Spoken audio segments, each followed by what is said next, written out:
faciəvi şəkildə yanan binanın yanmasına səbəb yanmaya meyilli olan üzvüklərin, penoplast maddələrin olması göstərilirdi. İndi isə bugün Xırdalan şəhərindən olarkən əlimizdə olan bu penoplast maddəni oradan götürmüşük. Yeni tikilən binalara prezidentin və Bakı şəhər meriyasının tapşırığına, əmrlərinə zidd olaraq yenidən həmin penoplast maddədən istifadə olunur. Bunun yanma tədbiri yoxdur.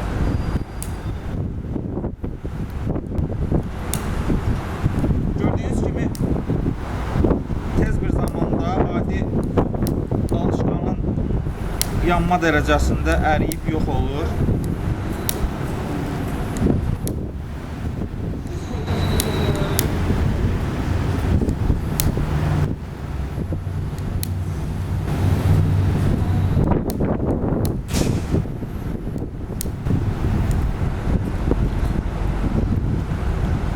Alınan nəticə göz qabağındadır.